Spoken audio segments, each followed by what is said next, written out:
রাজধানীর উত্তরার milestone school and কলেজের ভবনে বিধ্বস্ত হওয়া বাংলা FT-7 BGI যুদ্ধবিমান নিয়ে ২১ জুলাই সোমবার বেলা ১:০৬ রাজধানীর কুর্মিটোলা পুরাতন বিমান ঘাঁটি থেকে উড্ডয়ন করেন ফ্লাইট লেফটেন্যান্ট তৌকির ইসলাম। নিয়মিত প্রশিক্ষণের অংশ হিসেবে এটি ছিল তার প্রথম সোলো ফ্লাইট, যা একজন বৈমানিকের প্রশিক্ষণের সর্বশেষ ও সবচেয়ে জটিল ধাপ। সম্প্রতি প্রথম আলোকে দেয়া এক সাক্ষাৎকারে বিধ্বস্ত হওয়ার পূর্বে পাইলট তৌকির ইসলাম সাগরের সাথে কন্ট্রোল রুমে শেষ কথোপকথনের বিষয় তুলে ধরেছেন এয়ার ভাইস মার্শাল অবসরপ্রাপ্ত এম সানাউল হক।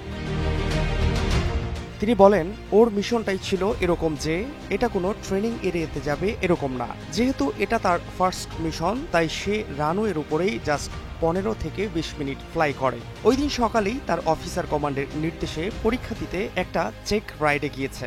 এরপর অফিসার কমান্ডের প্রত্যক্ষ উপস্থিতিতে টেক অফ এরিয়া থেকে সোলো ফ্লাইটে যায়। তখন এয়ার ট্রাফিক কন্ট্রোল টাওয়ারের পাশে একটা ভ্যানের মতো আছে, যেখানে সেম রেডিও ইকুইপমেন্ট নিয়ে একজন পাইলট সব সময় থাকে। এরকম গুরুত্বপূর্ণ মিশনে অফিসার কমান্ড নিজেই চলে যায়। পাইলটের কাছেও রেডিও আছে, ও সবকিছু শুনছে, ইচ্ছা হলে কথাও বলতে পারে। সেভাবেই সে টেক অফ করে যায়। সানাউল হক বলেন, অফিসার কমান্ড তখন দেখছে কোনো সমস্যা নাই, পাইলট ঠিকঠাক বিমান নিয়ে উঠছে। ফার্স্ট রাউন্ড, সেকেন্ড রাউন্ড, তারপর থার্ড রাউন্ড করে ল্যান্ড করবে, এতটুকুই তার মিশন।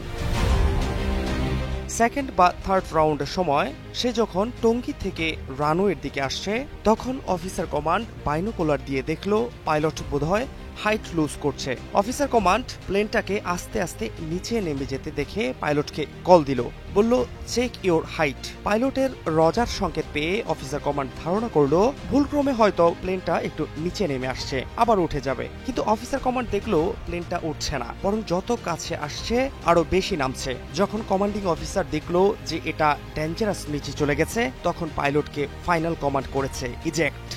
২ বার বলেছে ইজেক্ট ইজেক্ট। পাইলট কোনো রিপ্লাই দেয়নি, তার মানে সে তখন বিমানটি কন্ট্রোল করতে ব্যস্ত ছিল।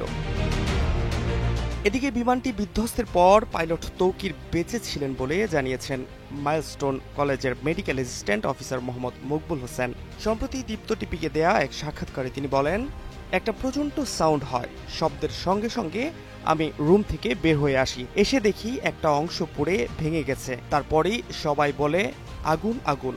যেখানে বিমানটা পড়েছে ওখানটায় গিয়ে দেখি মাত্র আগুন ধরেছে। তার পরপরই সময় যত বেড়েছে আগুনের পরিমাণ বেড়েই চলছিল। বিমানটি বিধ্বস্ত হয়ে পড়ার কিছুক্ষণের মধ্যেই সেখানে পৌঁছায় ফায়ার সার্ভিস, সেনাবাহিনী ও বিমান বাহিনীর সদস্যরা। মঙ্গলবার বিকেলে রাজশাহী মুক্তিযুদ্ধ স্মৃতি স্টেডিয়ামে পাইলট তৌকির ইসলামের জানাজায় অংশ নেন হাজারো মানুষ। জানাজা শেষে নগরীর সপুরা কবরস্থানে তাকে দাফন করা হয়। Fahad Shahriar, news desk, global television.